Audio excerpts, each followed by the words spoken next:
Today we're here to discuss the 1997 film Soul Food and whether it was fair that Teri, the eldest sister, was pressured into financially supporting the family and helping to solve their problems. We recently asked viewers in a poll on the community tab this very same question, and the comments were extremely passionate. Y'all had a lot to say.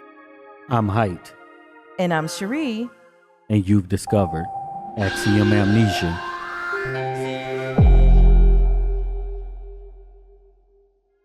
We want to thank all of the supporters who helped to make this video possible.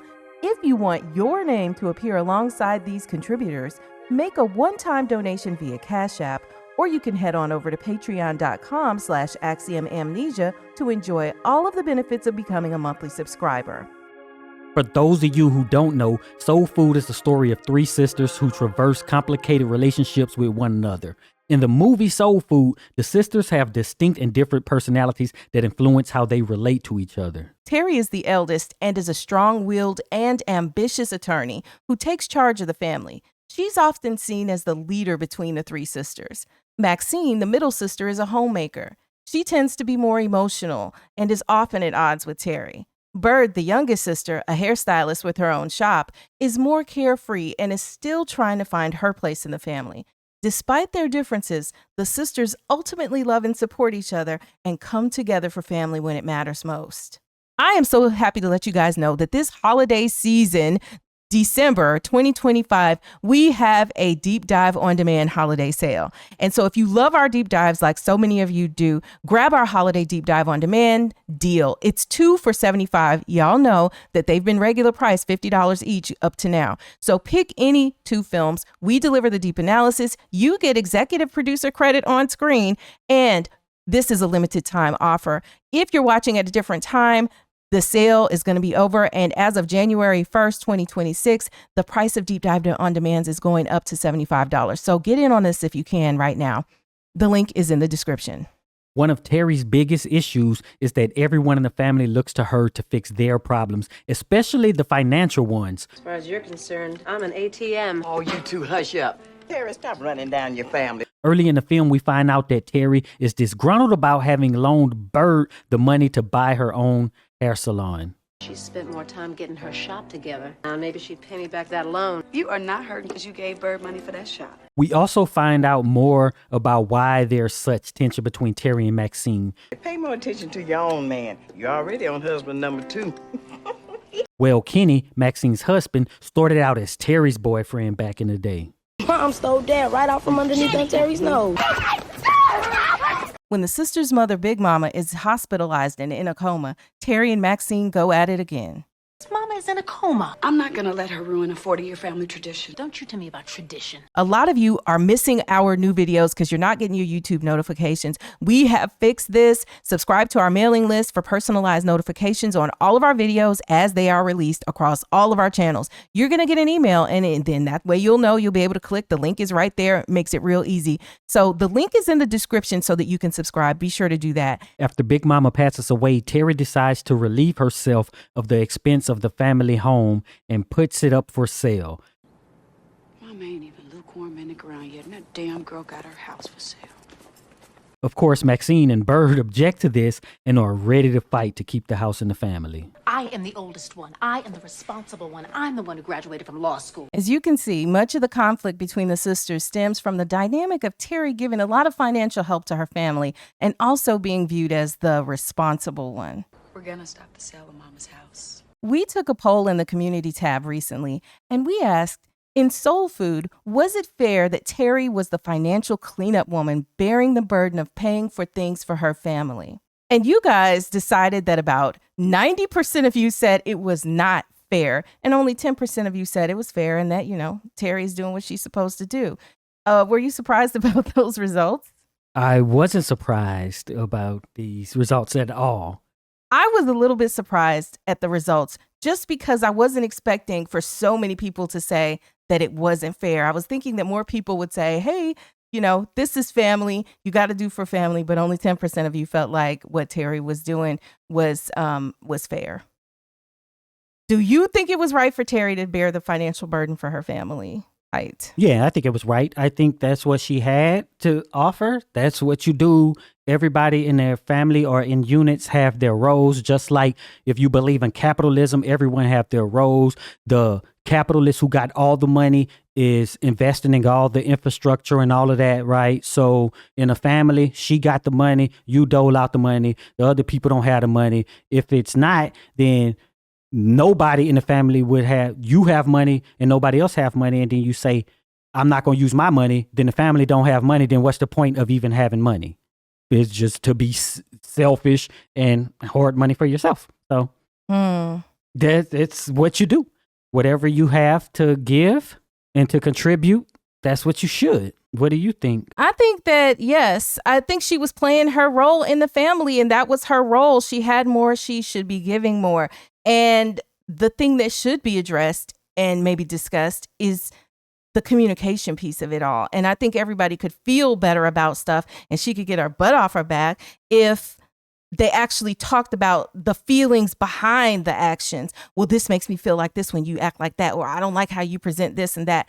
And that's how you get to the point where you can really relate to a person and understand who they are. But in order for that to happen, we got to be willing to be vulnerable enough to say, hey, you know, when you did this hurt my feelings, instead of just coming out angry, bitter with the guns, because it's easier to do that in a way, right? It's easier to be mad at somebody and call them names and, you know, just be like, well, that's why you ain't got no money and that's why you broke. It's easier to say that than it is to actually say, hey, you know, this really bothered me. Or to assess, because a lot of it is that people aren't assessing things. You just, I feel like this happened, that's wrong, instead of assessing, why is it like this? You know, why does this person not have the money that I have? Why is all of my family coming and asking me for money? And what can I do to help? Because at the end of the day, everybody is not a predator. Like, I don't even think most people are predators and users and whatever. I just think that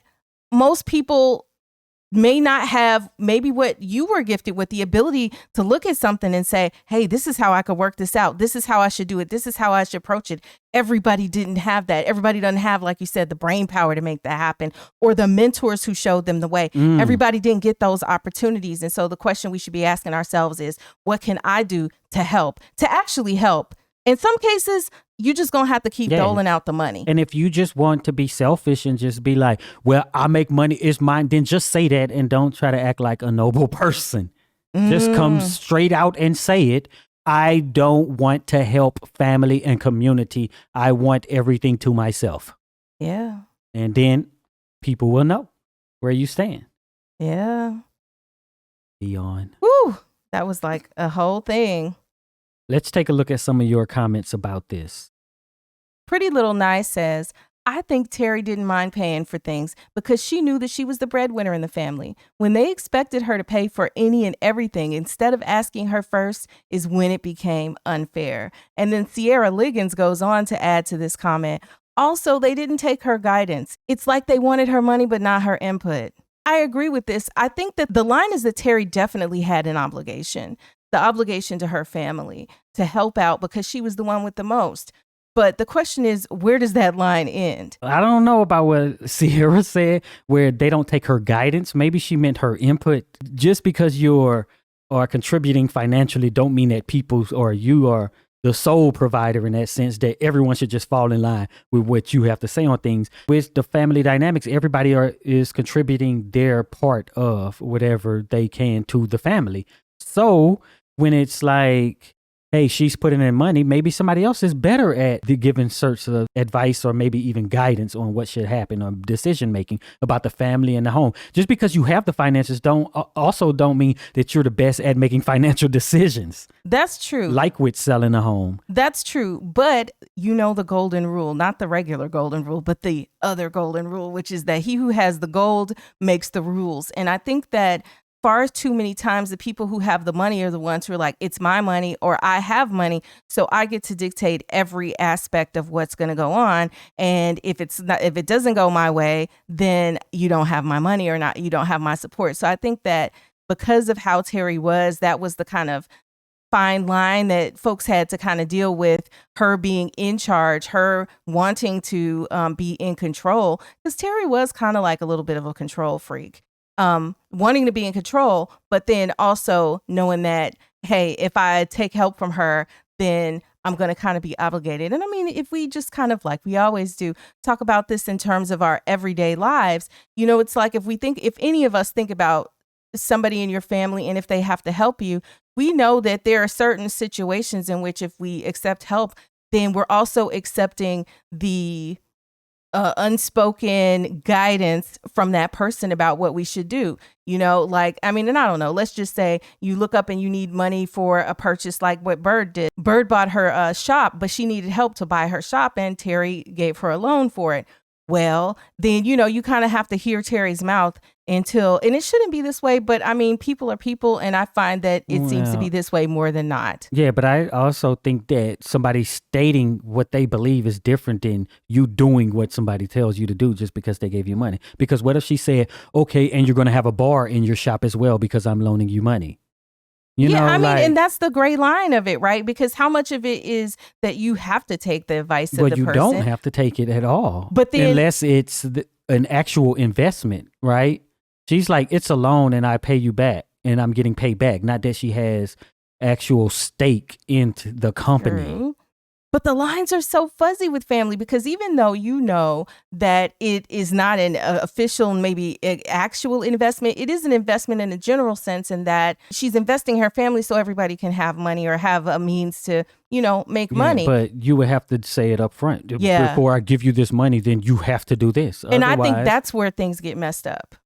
Yeah. You know, people don't state the terms, so then they assume that they're going to have a certain amount of power and say so over a situation because they've contributed something financially and they didn't say anything. And, you know, so everybody's thinking whatever they think in their own head. No communication is taking place. And then you wind up with like snide remarks and stuff like the conversation that happened in the kitchen where Teri is talking about having help to pay for Bird's shop. Black Net's man says, yes, she was a victim, talking about Teri. Her sister betrayed Teri by having relations with her boyfriend. Her ex-boyfriend, soon-to-be brother-in-law, was laughing about the altercation between the sisters while two-timing Teri. Then much later on, he attempts to lecture Teri about what Teri's mother wanted. Her cousin also betrayed her after giving shelter by cheating with her husband. Some Black people who don't think Teri was a victim have a warped view that if a Black person is uppity and or bougie, that they are asking for every bad thing to happen to them. Yeah, I don't know what that has to do with the actual question. Well, I think because it's tying in that the things that people have done to you and kind of like whether you deserved for investments to be made. And here's the line for me. I think that family is family is family. And the idea that you actually deserve what you get from your family in terms of the support and the care is kind of a gray line. I think you do things for people because they are family and that's that. And, you know, sometimes family don't treat you right. Sometimes family may do things that aren't right. If the whole thing is, oh, they treat her bad, so she shouldn't help financially and all this, well, then don't even go around the family. Why are you even there cooking and doing Sunday dinner and interacting with people if you got this chip on your shoulder about it and I don't want to do that. I just want to show up and eat the food that everybody cooked, but I don't want to contribute in any other way. I just want to be mad at everybody. Just don't go around. And I think that's the complicated thing that we saw in this movie, right? This complicated relationship. Yeah. And I don't think she was a so-called victim. So what do you think about what happened between her and Maxine? And yeah, they done her wrong. Yeah. A victim of what? I don't know. Betrayal. Like everybody go through something that happened. It's like, what? Yeah. Her sister straight up betrayed her at one point. And it's the kind of betrayal that you have to continue to live through, right? Because you got to see this guy. And, you know, there's even a scene later in the movie where she's at the house, and this is after she found out that her own husband had slept with the cousin Faith. You know, she hugs Kenny in a way that is more than just kind of friends, like almost Weren't like they talking about they should have been together. Well, you know, kind of like not exactly, but I think that she didn't stop caring for him just because he had cheated on her. So this was like the thorn in her side the whole time. And it was wrong. And the thing about the way Maxine's personality was that she was just bold about it. She was like, oh, and then just as much as Teri was holding the fact that she was an attorney and had money and throwing that, and that she finished school, throwing that in her sister's face, Maxine was throwing the fact that she had the man that Teri used to even have, a family and everything, in her sister's face. And I think that was just... That dynamic is kind of ugly. And but to wrap it into whatever finances is, I don't even get the point. But that's the complexity of people, right? You feel like I've been done wrong, and so here's my control. My control is the money, and I'm going to act like I want to act about the money. I'm not saying it's right. I'm just saying that I feel like that was part of kind of the logic, and also maybe how Teri became how she was, right? Because maybe Teri wasn't quite this bad earlier on, but then after you have this constant... what she feels is usury, then, she's just disgruntled. But like usury is separate than, I was betrayed when I was 18. And people don't see it, right? They're just keeping this running list of everything somebody did bad to them. And they're like, and now because you did and that. now I'm going to sell I'm selling the house. Like, okay. Yeah, I mean, because it's not completely but like logical. It's just it's like, emotional. When Black Nets Med said some black people who don't think that Teri was a victim, blah, blah, blah, it's like that is just fine. It's fine for her to just treat the rest of the family like this. Yeah. Right? Yeah. They're like, that she don't deserve it, but everybody else deserve her to just be like, I'm selling mama house that basically she isn't even in control of, right? To just make unilateral decision. Well, and I have to go back to the thing pay for the house that we always say when we talk about this whole cut your family off, do this and that. Some of that vitriol I think we saw in the comments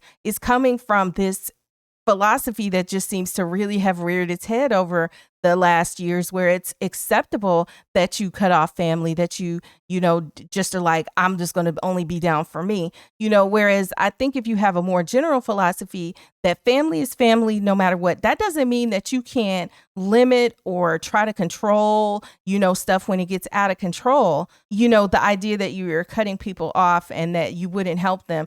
It's kind of like Teri is not completely self-made, okay? Teri's family supported her. Nobody gets to where, especially as Black people, nobody gets to where you're going alone. If you went to school and college, somebody helped to buy your books, or somebody was cooking your food while you needed to eat. Somebody gave you a meal. Somebody did something. And in a lot of cases, they did even more. So yes, you went to school and you studied hard and you did what you were supposed to do and you became successful. But your success is on the backs of other people who helped you. And you can't forget that part. Stevie McQueen says, I didn't think so, because even in real life, family has to help each other out. However, Teri was way out of line for putting the house up for sale after their mother died. She did so without even asking how they felt. And that is just exactly what we're talking about, right? I'm going to just put the house up for sale because that's the control you think you have. But they put that injunction. See, she was like, I'm the lawyer. I'm the one who can make these maneuvers and decisions. And, what is Maxine, going to do? Because it really depends on who actually owns the house at the time. But it's like, as an attorney, you're basically stealing when you do that. She wasn't exactly stealing because she was going to give them their cut of the house. That's stealing. If you take my car and sell it and then give me money for it, that's stealing. Well, what would have had to happen here?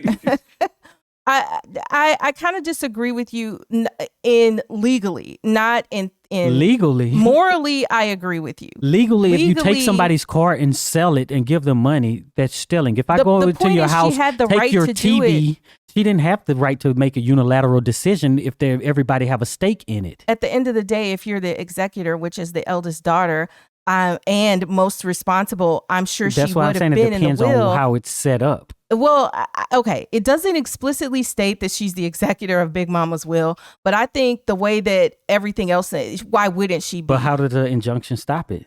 The injunction would stop it because it's saying we have to talk about this before. Talk about who's the executor. No, talk about the decision to sell. If the one person is assigned as the person to make the decisions. I don't know. I think you get your day in court. The injunction is just like, stop doing it until we can go to court and talk about it. The outcome may actually still be the same. Yeah, because but there at the still end, has to be a reason that you can call to stop it. It's just like no random person off the street can say, stop trying to sell this home. But you can stop it because you are one of the beneficiaries. All right, exactly. You know, so which means somebody else can't make the unilateral decision. I would say touche on that. You know, they could if you let them, but they also could attempt to put up a fight, which may or may not result in the outcome that they want. You know, I mean, this happens all the time when I think especially happen when there's like adult children that are the stepchildren. The stepmother is living and the father is maybe the one with all the money. He dies, and then the wife gets the money, and then the children don't like what's happening. You see a lot of fighting happening that way too. Yeah, or like common law marriage. And yeah, it could happen in those in the common law family. situations, right? Because the family's like, oh no, it's all of ours, but you know, blah blah blah. But you know, which is why if that's your situation, you better be living in a state that supports all that. And if you made it this far in this video, type family first in the comments so we'll know you're one of the real ones who watched this discussion to the end. And be sure to check out one of the videos that's on the screen right now. And also be sure to visit axiom.app where you'll find all of our recent videos in one place so that you can watch them here on YouTube because they got links there. And check out our merch while you're there.